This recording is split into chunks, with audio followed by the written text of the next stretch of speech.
Very passable, this. Very passable. Aye, nothing like a good glass of Chateau de Châtelet wine, eh, Josiah? You're right there, Obadiah. Who would have thought 30 years ago we'd all be sitting here drinking Chateau de Chasselet wine? Aye. In them days, we'd have been lucky to have the price of a cup of tea. A cup of cold tea. Without milk or sugar. Or tea. In a filthy, cracked cup. We never used to have a cup. We used to have to drink out of a rolled up newspaper. The best we could manage was to suck on a piece of damp cloth. But you know, we were happy in those days, though we were poor. Aye, because we were poor. My old dad used to say to me, money doesn't buy you happiness.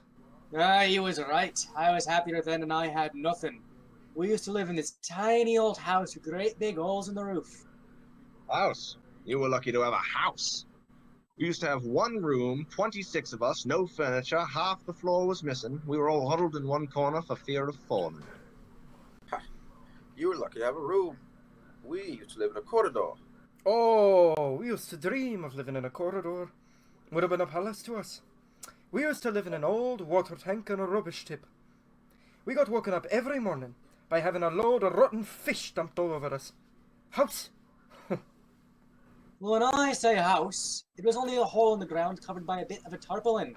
But it was a house to us. We were evicted from our hole in the ground. We had to go and live in a lake. You were lucky to have a lake. And 160 of us lived in a small shoebox in the middle of the road. Cardboard box. Aye. You were lucky. We lived for 3 months in a brown paper bag in a septic tank. We used to have to get up at 6 o'clock in the morning, clean the bag, eat a crust of stale bread, go to work down mill for 14 hours a day, week in, week out, for 6 pence a month, and when we got home, our dad would thrash us to sleep with his boot. Luxury. We used to have to get out of the lake at 3 o'clock in the morning, clean the lake, eat a handful of hot gravel, go to work at mill every day for 2 pence a month, come home and Dad would beat us around the head and neck with a broken bottle if we were lucky. Well, we had it tough. We used to have to get out of the shoebox at 12 o'clock at night and lick the road clean with our tongues. We had half a handful of freezing cold gravel, or 24 hours a day at the mill for 4 pence every 6 years. When we got home, our dad would slice us in two with a bread knife. Right. I had to get up in the morning at 10 o'clock at night, half an hour before I went to bed, drink a cup of sulfuric acid, work 29 hours a day at the mill, and pay the mill owner for permission to come to work.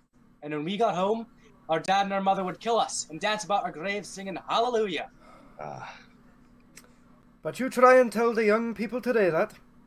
They won't believe you. No.